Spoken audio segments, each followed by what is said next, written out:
بسم اللہ الرحمن الرحیم۔ السلام علیکم۔ آج ہم پڑھیں گے جماعت سوم کی اردو کا سبق نمبر 1، جس کا نام ہے حمد۔ حمد کہتے ہیں ایسی نظم کو جس میں اللہ تعالیٰ کی تعریف بیان کی گئی ہو۔ سوچیں اور بتائیں، ہم کسے کہتے ہیں؟ اللہ تعالیٰ نے ہمیں کن کن نعمتوں سے نوازا ہے، کوئی سی 5 نعمتوں کے نام بتائیں۔ آگے ہے، کیا آپ جانتے ہیں؟ یہ ہماری مزید معلومات میں اضافہ کرنے کے لیے انہوں نے بتایا ہے کہ اللہ تعالیٰ کے 99 صفاتی نام ہیں۔ صفاتی نام ان ناموں کو کہا جاتا ہے جن سے اللہ تعالیٰ کی کوئی صفت ظاہر ہوتی ہے، جیسے الرحیم یعنی رحم کرنے والا۔ ادھر یہاں سے ہم کو سٹارٹ کریں گے۔ سب سے پہلے ہمارے پاس ہے تلفظ سیکھیں۔ تلفظ کا مطلب ہوتا ہے کہ الفاظ کو کس طریقے سے ادا کرنا ہے۔ سب سے پہلا لفظ ہے سمے۔ سمے کا مطلب ہوتا ہے وقت۔ دوسرا لفظ ہے سنسار، دنیا جہان۔ نکھارے، سنوارے۔ وحدت کا مطلب ہوتا ہے اکیلا۔ سنوارے، سجانا۔ عظمت، بڑائی۔ اب ہم اس کی ریڈنگ کریں گے پہلے، پھر ہم ساتھ ساتھ میں اس کی تشریح بھی کریں گے۔ خدا کی قدرت کے ہے نظارے، زمین پہ پھول آسمان پہ تارے، سمے ہیں یہ کیسے پیارے پیارے، زمین پہ پھول آسمان پہ تارے۔ شاعر کہتا ہے کہ خدا کی قدرت کے ہر طرف نظارے ہیں، ہر طرف اللہ تعالیٰ کی خوبصورتی کے منظر دکھائی دیتے ہیں۔ زمین کو پھولوں سے اور آسمان کو اللہ تعالیٰ نے تاروں سے سجایا ہے۔ سمے ہیں یہ کیسے پیارے پیارے، یہ جو وقت آتے ہیں ہمارے، کبھی موسم بہار آتا ہے، کبھی خزاں آتا ہے، یہ جو وقت ہے، یہ شاعر کہتا ہے کہ کتنے یہ پیارے پیارے وقت ہیں کہ اللہ تعالیٰ نے زمین کو پھولوں سے اور آسمان کو تاروں سے سجایا ہے۔ وہ سارے سنسار کا خدا ہے، سب اس کی قدرت ہی سے بنا ہے، اسی کی قدرت نے ہے نکھارے، زمین پہ پھول آسمان پہ تارے۔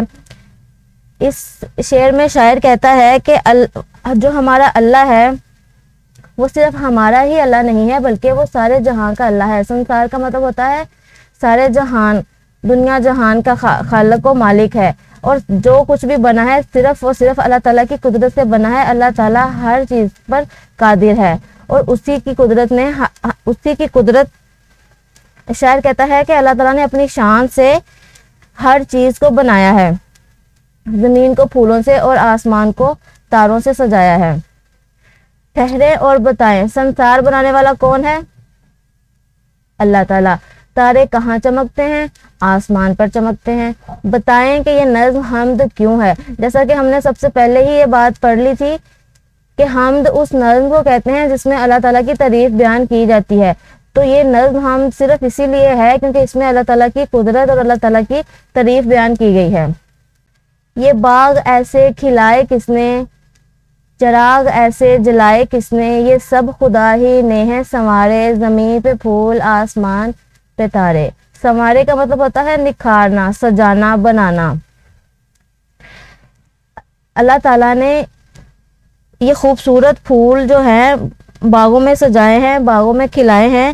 تارے جو آسمان پر دیے کی صورت میں چمک رہے ہیں، نظر آتے ہیں، یہ سب کچھ اللہ تعالیٰ ہی کی قدرت ہمیں نظر آتی ہے۔ ہر طرف ہمیں اللہ تعالیٰ کی قدرت نظر آتی ہے۔ اللہ تعالیٰ نے زمین کو پھولوں سے اور آسمان کو تاروں سے سجایا ہے۔ خدا کی عظمت کے گیت گاؤ، خدا کی وحدت کے گیت گاؤ، خدا کی کرتے ہیں حمد سارے، زمین پہ پھول آسمان پہ تارے۔ عظمت کا مطلب ہوتا ہے بڑائی، اور وحدت کا مطلب ہوتا ہے اکیلا۔ شاعر کہتا ہے کہ اللہ تعالیٰ کی عظمت بیان کرو، اللہ تعالیٰ کی بڑائی بیان کرو، اور اللہ تعالیٰ کی وحدت کے گیت گاؤ، مطلب کہ اللہ تعالیٰ اکیلا ہے اور اس کی وحدت پر یقین رکھو۔ خدا کی کرتے ہیں حمد سارے۔ شاعر کہتا ہے کہ ہر طرف اللہ تعالیٰ کی تعریف ہوتی ہے، اور دنیا جہان کے تمام چرند پرند انسان حیوان اللہ تعالیٰ کی تعریف بیان کرتے ہیں۔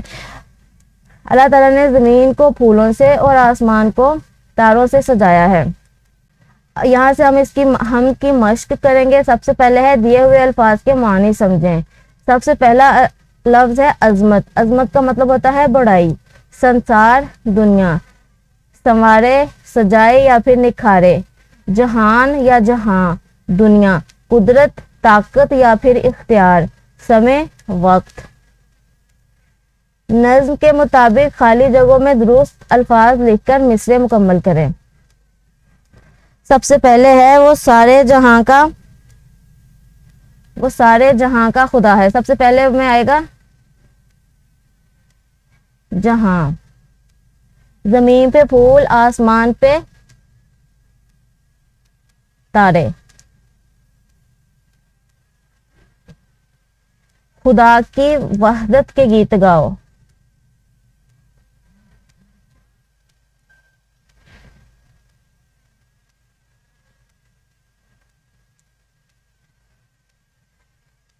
خدا کی ڈیش کے ہیں نظارے، قدرت،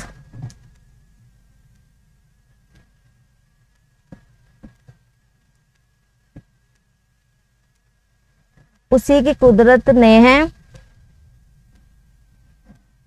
نکھارے،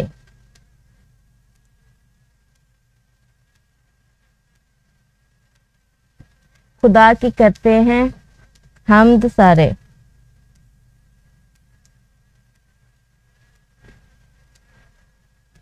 دیے ہوئے سوالوں کے جواب لکھیں۔ سب سے پہلا سوال ہمارے پاس ہے، پھول کہاں کھلتے ہیں؟ پھول باغ میں کھلتے ہیں۔ حمد میں کن چیزوں کو چراغ کہا گیا ہے؟ تو اس حمد میں تاروں کو چراغ کہا گیا ہے۔ سوال نمبر 3 ہے، اس نظم میں کن کن نظاروں کی بات کی گئی ہے؟ اس نظم میں زمین پر پھولوں کی، آسمان پر تاروں کی بات کی گئی ہے۔ خدا کی وحدت سے کیا مراد ہے؟ وحدت کا مطلب ہم نے پہلے پڑھا تھا، اس کا مطلب ہوتا ہے اکیلا، اور خدا کی وحدت سے مراد یہ ہے کہ خدا پاک اپنی ذات میں واحد ہے، اکیلا ہے۔ سارے دنیا جہاں کا خالق اور مالک صرف خدا کی ہی ذات ہے، اور وہ کسی کا محتاج نہیں ہے، بلکہ سارے اللہ تعالیٰ کے محتاج ہیں۔ مل کر بات کریں۔ اللہ تعالیٰ نے ہمیں بے شمار نعمتیں دی ہیں، ان نعمتوں کا شکر ہم کیسے ادا کر سکتے ہیں؟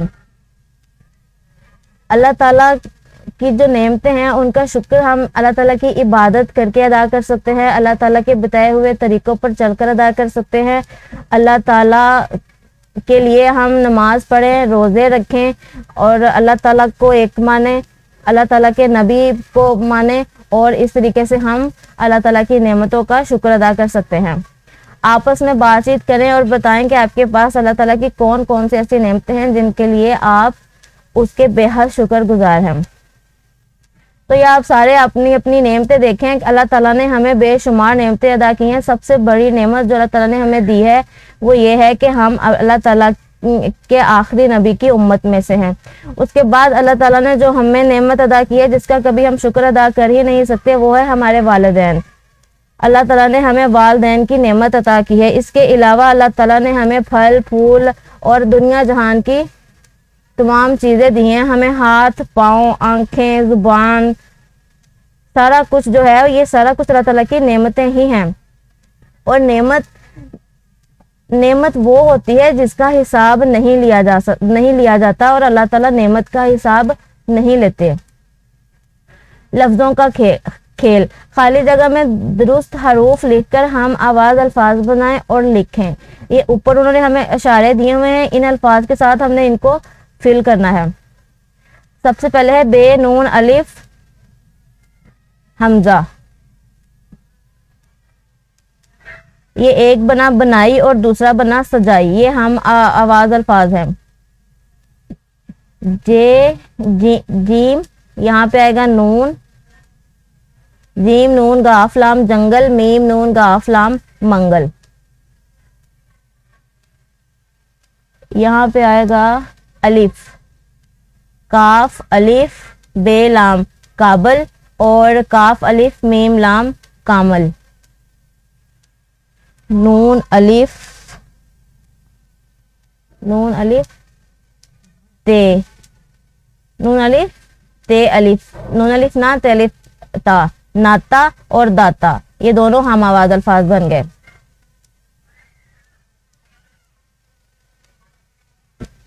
کھے، نکھرے اور بکھرے۔ یہ جو ہے ہمارا یہ والا سوال مکمل ہو گیا۔ آگے دیکھیں قواعد سیکھیں. الفاظ اور ان کے مترادف چن کر جوڑیوں کی صورت میں نیچے دی ہوئی جگہ میں لکھنے ہیں. الفاظ اور ان کے مترادف الفاظ ان کو کہتے ہیں کہ جو بولنے میں مختلف ہوتے ہیں لیکن ان کا مطلب جو ہے وہ ایک ہی ہوتا ہے. سب سے پہلے یہاں پہ ہم لکھیں گے یہ پہلا لفظ ہے گل, اور ادھر سے اس کا جو مترادف ہے وہ ہے پھول.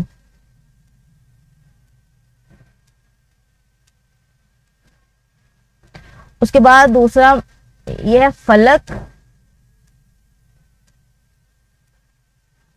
اور اس کا جو مترادف الفاظ ہے وہ ہے آسمان.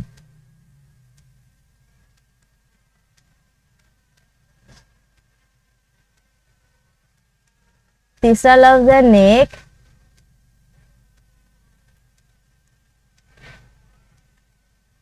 اور اس کا جو مترادف لفظ ہے وہ ہے یہاں پہ اچھا.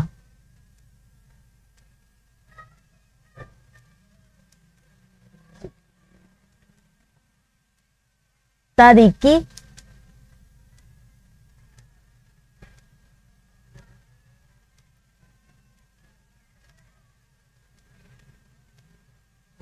اور تاریکی کا ہوتا ہے اندھیرا.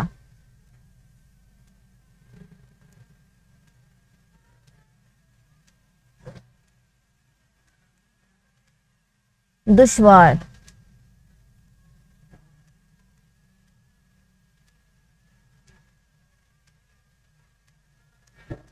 اور دشوار کا جو مترادف ہے وہ ہے مشکل.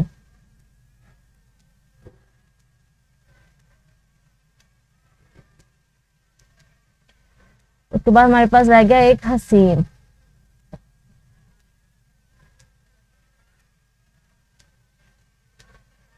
اور حسین کا ادھر ہے پیارا, خوبصورت. حسین کا پیارا بھی آ سکتا ہے لیکن ادھر خوبصورت ہے.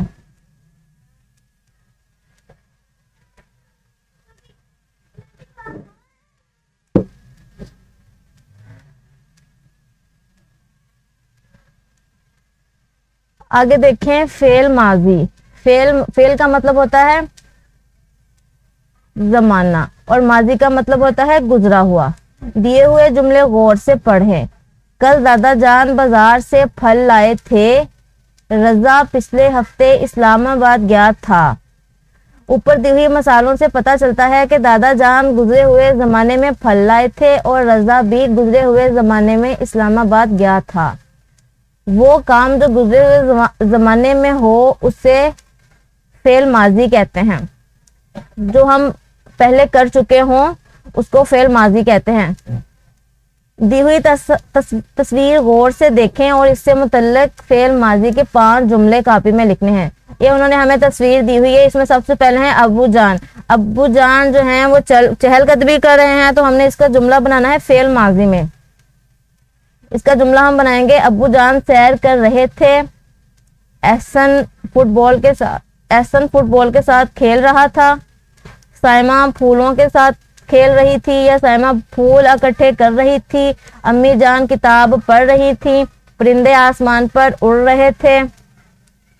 یہ درخت بنے ہوئے ہیں, بادل ہیں, تو ہم یہ بھی کہہ سکتے ہیں کہ شام جو ہے وہ ڈھل چکی تھی یا ڈل رہی تھی.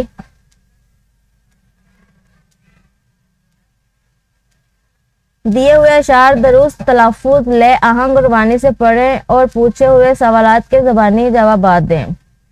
میرے مولا میرے داتا ہر ایک کا ہے تجھ سے ناتا, ساری دنیا تو نے بنائی پھولوں اور پھلوں سے سجائی, جنگل اور پہاڑ بنائے باغوں میں پھل پھول لگائے, تو نے ہی انسان بنائے تو نے ہی حیوان بنائے, علم سکھانے والا تو ہے عقل بڑھانے والا تو ہے, ہم کو سیدھی راہ دکھا دے نیک بنا دے ایک بنا دے. سب سے پہلا سوال ہے ساری دنیا کس نے بنائی؟ ساری دنیا اللہ تعالیٰ نے بنائی ہے. ہم کو سیدھی راہ دکھا دے سے کیا مراد ہے؟ ہم کو سیدھی راہ دکھا دے سے مراد ہے کہ اللہ تعالیٰ جو ہے اللہ تعالیٰ ہمیں اپنے بتائے ہوئے طریقوں پر چلنے کی ہدایت دے۔ ان اشعار میں اللہ تعالیٰ کی کن کی نعمتوں کا ذکر کیا گیا ہے؟ اس اشعار میں پھولوں کا ذکر کیا گیا ہے، پھلوں کا ذکر کیا گیا ہے، جنگل کا، پہاڑ کا، باغوں کا، یہ ساری نعمتوں کا ذکر کیا گیا ہے۔ آپ کی کوئی سی 5 ایسی دعائیں ہیں جو آپ چاہتے ہیں کہ اللہ تعالیٰ قبول کر لے، چند جملوں میں لکھ کر بتائیں۔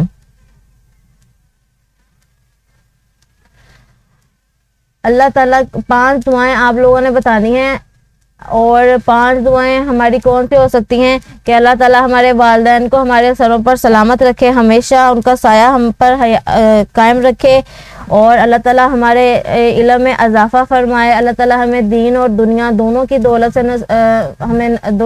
ہمیں نصیب فرمائے، اور اللہ تعالیٰ ہمیں اپنے بتائے ہوئے طریقوں پر اور سنت نبوی پر چلنے کی توفیق عطا فرمائے۔ یہ ساری جو دعائیں ہیں یہ ہم چاہتے ہیں کہ اللہ تعالیٰ ہماری قبول کر لے۔ دی ہوئی تصویر کو غور سے دیکھیں اور اس میں دکھائی گئی اللہ تعالیٰ کی نعمتوں کی اہمیت سے متعلق 6 جملے لکھنے ہیں۔ یہ سب سے پہلے جو تصویر دکھائی ہوئی ہے اس میں ہمیں نظر آ رہا ہے درخت۔